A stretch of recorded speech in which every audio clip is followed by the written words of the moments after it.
नमस्कार दोस्तों, बहुत बहुत स्वागत करता हूं आप सभी का एक और नई वीडियो के अंदर। अक्सर आप लोग थंबनेल और टाइटल देख के अंदाजा लगा लेते हैं एक पर्टिकुलर वीडियो के अंदर हम किस मुद्दे पर चर्चा करने वाले हैं।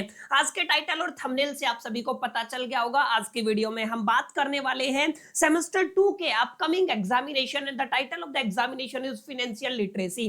काफी बच्चों के पास फाइनेंस फॉर एवरीवन है, जिसका वीडियो मैं उम्मीद करता हूं आप सभी ने देख लिया होगा। थोड़ी देर पहले मेरी टीम ने चैनल पर आई होप कि उसको अपलोड कर दिया होगा।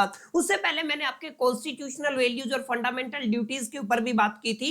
आज हम बात करने वाले हैं फाइनेंशियल लिटरेसी के बारे में। ये एक ऐसा सब्जेक्ट है जो आपको सेमेस्टर 2 में भी पढ़ाया जाता है, सेमेस्टर 4 में भी पढ़ाया जाता है। आज की वीडियो केवल और केवल मैं सेमेस्टर 2 के प्रोस्पेक्टिव से बना रहा हूं। आज की वीडियो में हम बात करेंगे कौन कौन से वो तमाम इंपॉर्टेंट क्वेश्चन बनते हैं जिनको आपको प्रिपेयर करना चाहिए एग्जामिनेशन में जाने से पहले, जिनके आपके एग्जामिनेशन में आने के चांसेस, प्रोबेबिलिटी, संभावना बहुत ज्यादा रहने वाली है। कोई बहुत ज्यादा क्वेश्चंस मैं आपको देने वाला नहीं हूं, कुछ लिमिटेड नंबर ऑफ क्वेश्चंस है जिनको अगर आप लोग तैयार कर लेते हैं, प्रिपेयर कर लेते हैं, तो ऐसा मैं गारंटी आपको दे सकता हूं आपका पूरा का पूरा पेपर तो नहीं, अप्रोक्सीमेट 90% पेपर इसी वीडियो से और इन्हीं क्वेश्चन से फंसने वाला है। उम्मीद करता हूं आप लोग इस वीडियो को आखिरी तक जरूर देखेंगे। अगर आपको वीडियो हेल्पफुल लगता है, अच्छा लगता है, तो इसे लाइक करके अपने दोस्तों के साथ शेयर जरूर करेंगे। बहरहाल चलिए शुरू करते हैं। देखिए, सब्जेक्ट वगैरह का मैं बारे में बात कर चुका हूं। यहां पे आपको थोड़ा ध्यान देना है। ये जो आपका फाइनेंशियल लिटरेसी सब्जेक्ट है,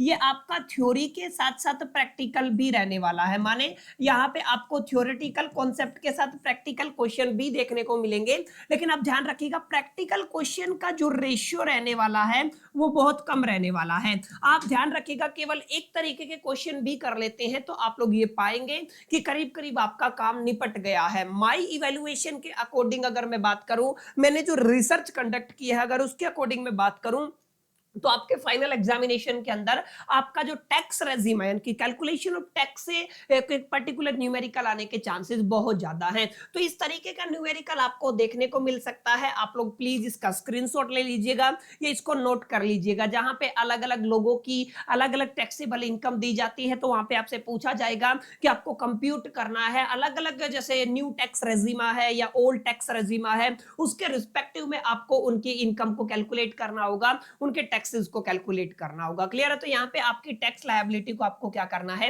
कैलकुलेट करना है। तो न्यूमेरिकल के ऊपर कुछ प्रेडिक्शन हम लोग कर नहीं सकते हैं कि एग्जैक्टली यही न्यूमेरिकल आएगा, लेकिन एक आइडिया है, एक लमसम, एक इवैल्यूएशन है कि करीब करीब इस तरीके का न्यूमेरिकल आपको एग्जाम के अंदर देखने को मिल सकता है। हाँ, जो थ्योरी वाले क्वेश्चन है वो कंफर्म है, एज इट इज आपके पेपर के अंदर फंसेंगे ही फंसेंगे और गारंटेड फंसेंगे। जैसे पहला क्वेश्चन क्या रहेगा जो सबसे ज्यादा इंपॉर्टेंट है, what is the new tax regime. आपका न्यू टैक्स रेजिमे क्या है, आपको बताना है list of the deduction and the exemption. देखिए, आपको डिडक्शन और एग्जम्पशन की लिस्ट बतानी है, not allowing under the new tax regime. Clear है?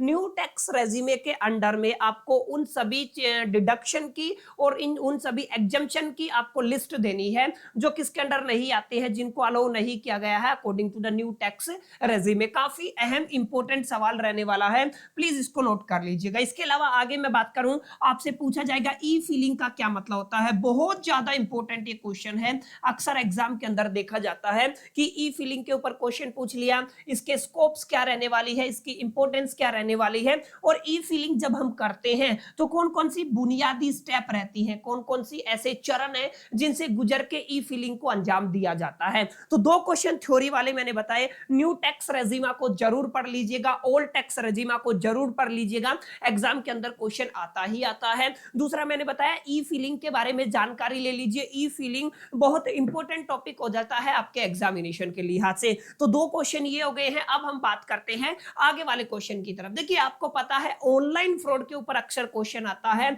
और स्पॉन्जी स्कीम के ऊपर क्वेश्चन आता है। तो अगर आप लोग ध्यान से देखेंगे, जो सेकंड क्वेश्चन है ना, वो इसी टॉपिक पर है। आपको बताना है कि ऑनलाइन फ्रॉड जो होते हैं आज के डिजिटल एरा के अंदर, उनसे कैसे खुद को बचाया जा सकता सकता है, और जितनी भी स्पॉन्जी स्कीम्स होती हैं वो क्या होती है, कैसे उनसे खुद को प्रोटेक्ट किया जाए। माने क्वेश्चन क्या रहेगा, how can you protect yourself from the online fraud also Ponzi schemes. ये बहुत इंपॉर्टेंट सवाल रहने वाला है। क्लियर।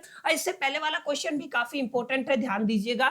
आपको बताना है कि आपको डिस्कस करना है बैंकिंग प्रोडक्ट्स के बारे में एंड सर्विसेज के बारे में जो ऑफर की जाती है किसी भी रिटेल बैंक के द्वारा, ठीक है। और आपसे क्वेश्चन पूछा जा सकता है कि शॉर्ट नोट लिखना है आपको क्रेडिट कार्ड के ऊपर, डेबिट कार्ड के ऊपर, यूपीआई के ऊपर, नेट बैंकिंग के ऊपर। जैसे आप देखेंगे यूपीआई के ऊपर पूछा जा सकता है, नेट बैंकिंग के ऊपर पूछा जा सकता है, डिजिटल वॉलेट के ऊपर पूछा जा सकता है, डेबिट और क्रेडिट कार्ड के ऊपर भी पूछा जा सकता है। इन शॉर्ट बैंकिंग प्रोडक्ट्स और सर्विसेज जो ऑफर की जाती है रिटेल बैंक के द्वारा, इसको पढ़ लीजिएगा। और इसके अंदर जितने भी credit card, debit card, UPI, net banking वगैरह आते हैं इनको पढ़ लीजिएगा। ये सवाल अक्सर एग्जाम में देखा गया है। इसके बाद जो अगला question my dear friends important रहेगा वो रहेगा म्यूचुअल फंड से रिलेटेड, कि एग्जैक्टली म्यूचुअल फंड का मीनिंग क्या होता है आपको बताना है।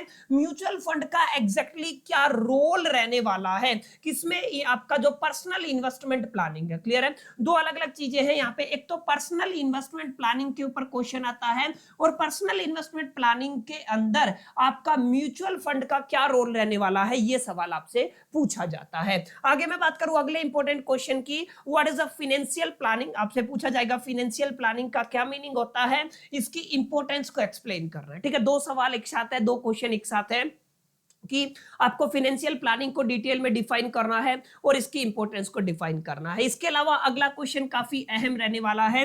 ये क्वेश्चन जुड़ा हुआ है आपका एसआईपी से। एसआईपी का मतलब होता है सिस्टमैटिक इन्वेस्टमेंट प्लान। एसआईपी आप लोगों ने सुना होगा, इसका क्या मतलब होता है। उसके बाद what are benefits of the systematic investment plan, माने जो एसआईपी है उसके क्या क्या बेनिफिट्स रहते हैं, ये सवाल अक्सर पूछा जाता है, तो इसको आप लोग जरूर ध्यान रखिएगा। एक सवाल ये भी पूछा जाता है इन्वेस्टमेंट के बेनिफिट्स क्या है, ऑब्वियस सी बात है, कोई भी बच्चा बता सकता है। आगे देखिए, ये वाला क्वेश्चन भी अक्सर एग्जाम के अंदर देखा गया है, बहुत बार रिपीट होता हुआ, क्या कि आपको बताना है importance of buying A health insurance policy. अगर आप लोग कोई भी हेल्थ इंश्योरेंस पॉलिसी खरीदते हैं तो उसकी क्या इंपॉर्टेंस रहने वाली है। इसके अलावा what is meant by the non life insurance, आप नॉन लाइफ इंश्योरेंस से क्या समझते हैं और उसके टाइप क्या क्या रहने वाले हैं। माने 8 सवाल ये आपके सामने स्क्रीन पे हैं, और इससे पहले 2 क्वेश्चन मैंने आपको बताए जो थ्योरेटिकल रहने वाले हैं। माने 8 + 2 आपके कितने हो गए, केवल 10 सवाल, यानी कि 10 क्वेश्चन माय डियर फ्रेंड्स